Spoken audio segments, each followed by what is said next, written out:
So today we're diving into a really provocative new manuscript. It's called Turn No Cheeks by Dr. Samuel Chuks Japhets, and it's a call for a pretty radical shift in consciousness, security, and theology within Nigeria. One that kicks off not with some dry policy paper, but with a deeply personal moment of reckoning. Just that one sentence from the author's preface, man, it really sets the stage. This isn't some detached academic paper. This thing reads more like a survival manual. According to Japhets, it was born from watching news of massacres and deciding that a passive theology has become, in his own words, an accomplice to the slaughter. And that personal urgency is what drives this entire argument. All right, so here's our game plan for unpacking this. We'll start with how the author frames the crisis. Then we'll look at his historical diagnosis of the state itself. From there, we get into his big solution, the Equalizer Doctrine, then the practical blueprint for it, and finally, his vision for what he believes real peace looks like. So first up, the problem. The manuscript does not pull any punches here. It defines a situation for Nigerian Christians not as some kind of simple conflict, but as a silent slaughter, an existential threat that the author argues has been flat-out ignored for way too long. And to really hammer home just how severe he believes this is, the author puts forward this stark figure: over 150,000 murders. He's arguing this isn't just random violence, but a systemic campaign of erasure that makes a fundamental rethinking of self-defense an absolute necessity. Japhets calls this a diabolical double bind. Think about it. On one side, he points to violent adversaries. On the other, a government that he claims has failed to protect its citizens. And then, caught right in the middle, a theology that, in his view, has been misinterpreted to demand passivity, even in the face of annihilation. So how did we get here? Well, the author's argument is that this crisis didn't just pop up out of nowhere. No, he traces its roots back over a century, and he diagnoses the Nigerian state itself as what he calls a broken reed. This timeline basically lays out his historical argument. He contends that from the very beginning, with colonial borders drawn in 1884 and the 1914 amalgamation, a structural imbalance was baked right into Nigeria's foundation.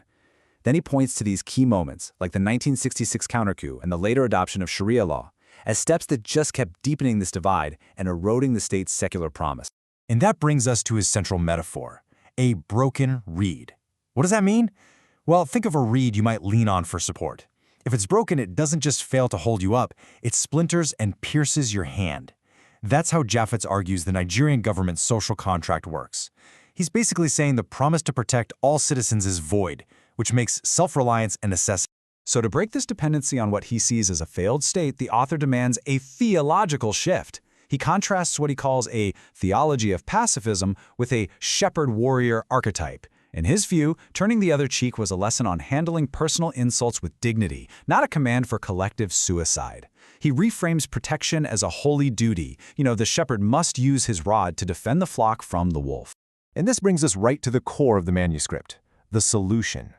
After laying out all the historical and theological problems, he introduces this strategic framework he calls the Equalizer Doctrine. So what is it exactly? Well, it's not some chaotic call to arms. The author is very clear on that.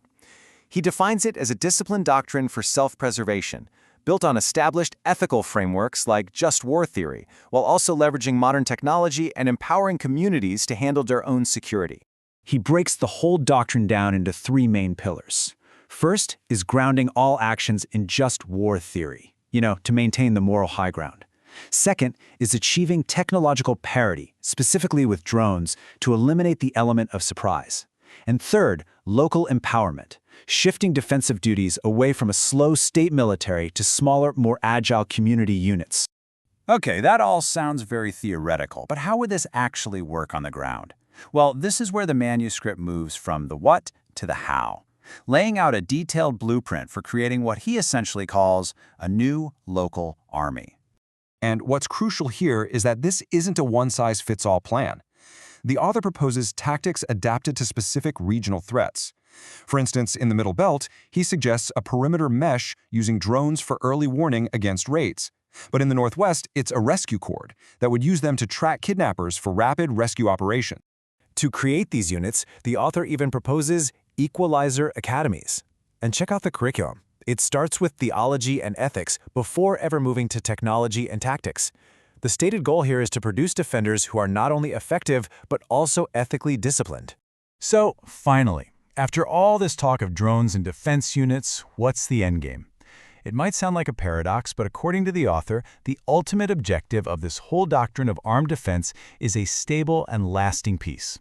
And this quote really captures his core philosophy. He argues that true peace isn't just the absence of conflict, it's the creation of a balance of power, where the cost of aggression is simply too high to even consider. It's a peace that's built on mutual respect, but a respect that's backed by mutual capability. And here's the author's ultimate claim. He insists this is not a separatist manifesto. On the contrary, he argues the goal is a one Nigeria-only ethos, a unified nation where harmony is secured not by the weakness of one group, but by the strength of all. So the manuscript leaves us with this really profound and challenging question. It presents a detailed and passionate case for achieving peace through strength and deterrence.